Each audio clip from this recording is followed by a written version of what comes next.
entering a confined space that might have a hazardous atmosphere without making sure the air is safe is careless and could cost you your life. Hazardous atmospheric conditions cause 90% of all confined space fatalities. A confined space is any area that can be entered, has limited ways of getting in and out, and is not designed for continuous occupancy. Air doesn't move freely through most confined spaces, and with no air currents to flush the atmosphere, hazardous gases may collect inside the space. This makes testing the atmosphere a necessary step of confined space entry. Testing will warn you if the atmosphere is hazardous and identify the dangers so you'll be able to eliminate them. This program will help you understand atmospheric testing in confined spaces. You'll learn the three major atmospheric tests, the importance of calibration, and how to respond if testing proves the atmosphere unsafe.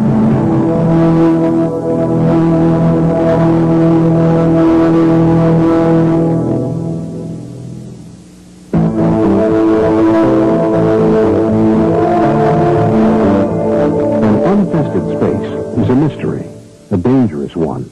If you do not solve this mystery, it could kill you. Let's narrow the unknown into what could await you in an untested confined space. You might find air that contains too little oxygen to support life. Breathing oxygen-deficient air causes loss of judgment, loss of coordination, fatigue, vomiting, unconsciousness, and ultimately, death. By the time you realize you are suffering from oxygen deficiency, your judgment is so impaired that you might not be able to save yourself. Then there is the chance the atmosphere itself will burst into flames.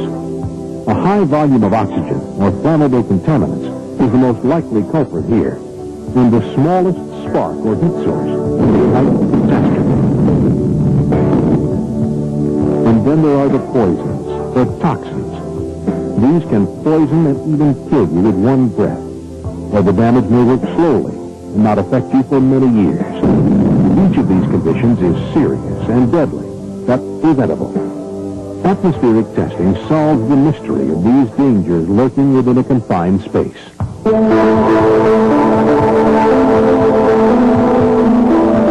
Before anyone enters the space, for any reason, the atmosphere must be tested. The purpose of pre-entry testing is to warn you of atmospheric hazards before you or a coworker enters the confined space. Remember, the air must be tested before anyone enters the confined space for any reason. There are three main tests that will identify the atmospheric hazards of a confined space.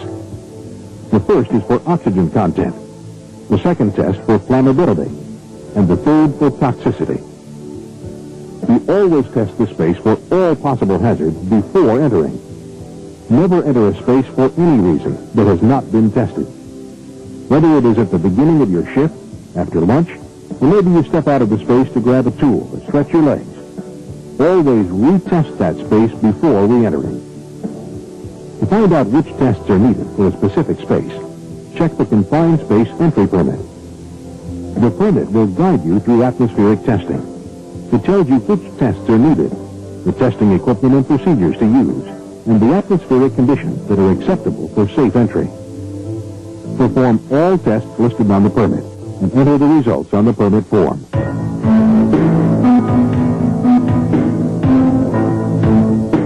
Even the most sensitive and advanced devices need to be checked and calibrated before being used. There are two steps to good calibration. Before leaving for the space, use a known span gas to calibrate your instruments. Since you know the concentration of the span gas, you will know exactly how the instrument should respond. If it does not respond as planned, there's a problem with the sensor.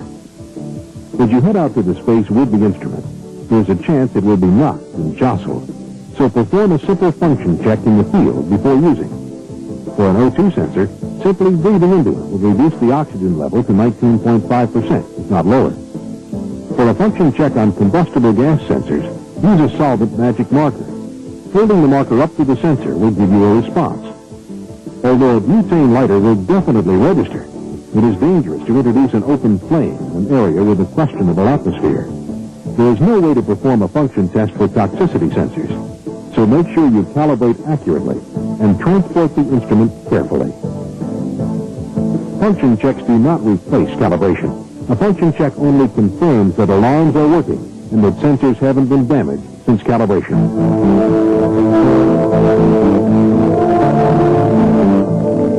Before testing, be sure to check the battery and check sample hoses for obstructions or tightness. Be sure hoses and probes are long enough to sample the entire space. Know the time it takes to get a response after drawing a sample. Make sure you have calibrated properly and that the response and alarm set points are functioning.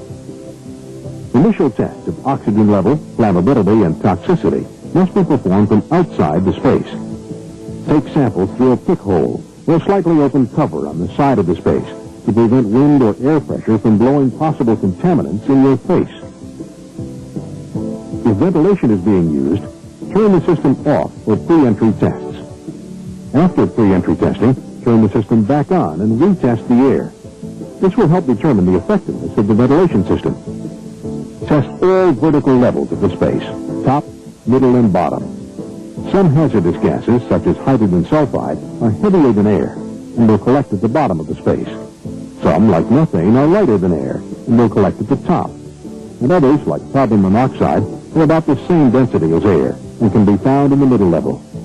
These gases are very dangerous, and failure to check each level could be a fatal mistake.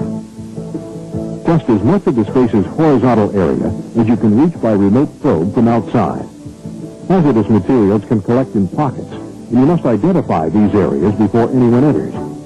If any test shows the air to be unsafe, alarms on the instrument will indicate the hazardous conditions which must be controlled before anyone goes into the space. This may involve additional cleaning or ventilation. Don't just assume that these measures have then eliminated the hazard. Always retest.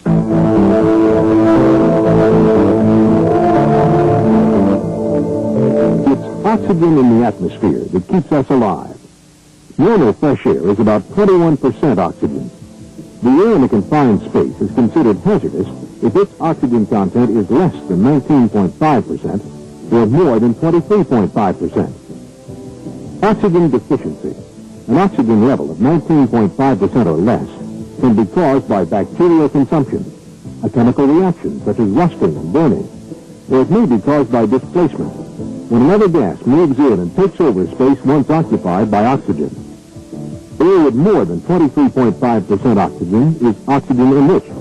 This is a severe fire hazard, since oxygen-enriched air can cause combustibles to burn violently. There are many different instruments for testing the air's oxygen content. These instruments can save your life, but you must use them correctly. Follow the manufacturer's instructions. Also, you must understand instrument limitations. Some devices are accurate only within specific temperature and humidity ranges. With others, certain chemicals in the air can cause inaccurate readings. Test slowly and carefully.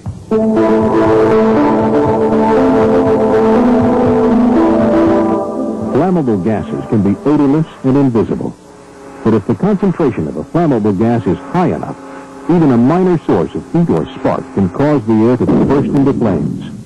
The air in a confined space may be considered hazardous if the concentration of a flammable gas is greater than 10% of the lower flammable limit, LFL, or if the concentration of airborne combustible dust meets or exceeds its LFL.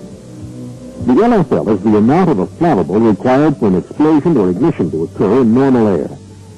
Conduct a flammability test after the oxygen test, since many combustible gas indicators won't work if the air is oxygen deficient. It's important to remember to test throughout the space, from top to bottom, covering as much horizontal space as possible. Small pockets of flammable gas can ignite, even if surrounded by non-flammable gas. These pockets of gas can be missed by testing instruments. So don't rely on the minimum accepted safe level. Try and work with levels above the minimum for a safety cushion.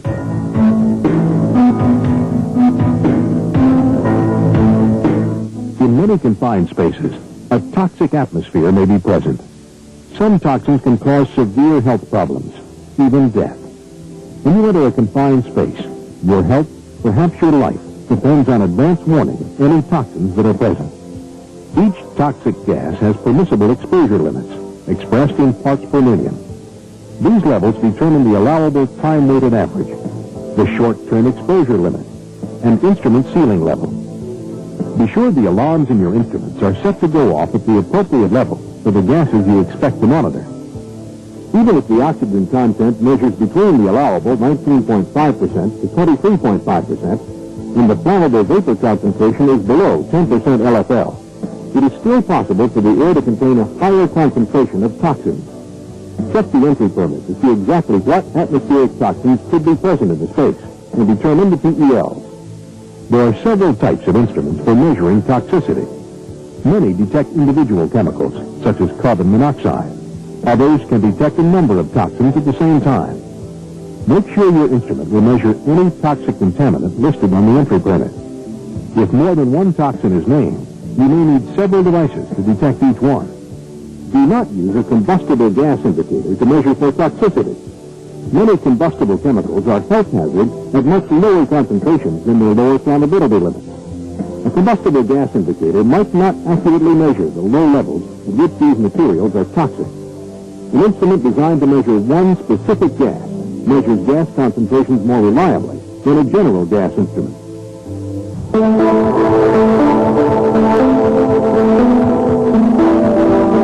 Pre-entry tests will determine whether or not the atmosphere in a confined space is safe before entry. This is essential, but not enough. Your health depends on making sure the air remains safe the entire time you're working inside the space. Work performed within the space often changes the atmospheric conditions. In order to ensure that the atmosphere remains safe, continuous atmospheric testing is needed. Immediately after you enter the space, repeat all three tests.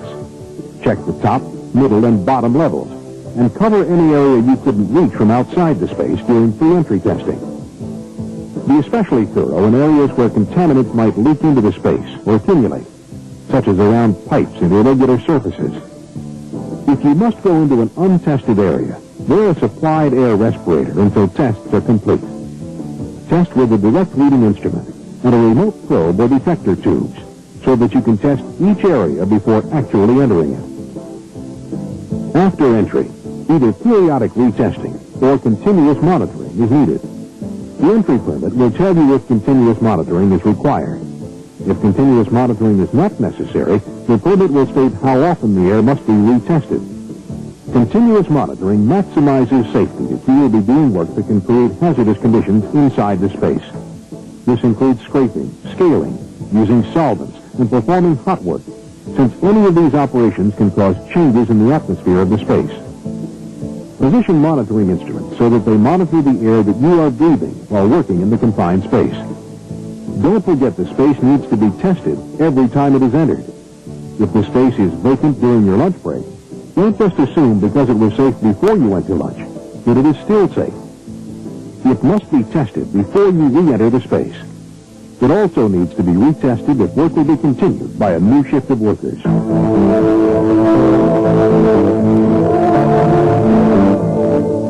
the air in a confined space becomes unsafe during entry, your life may depend on responding quickly and correctly. Get out of the space if the alarm on a testing device goes off, or if tests show the atmosphere has become hazardous. Stop all hot work at once if there's any possibility the air has become flammable.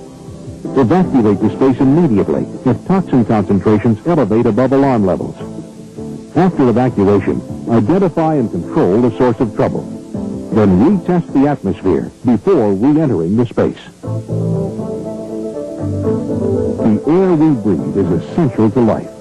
When we inhale, we expect the air to be free of harmful gases and will supply enough oxygen to keep us alive. Usually this is the case. In a confined space, however, the situation is different. Here there is a very real chance that the atmosphere is hazardous.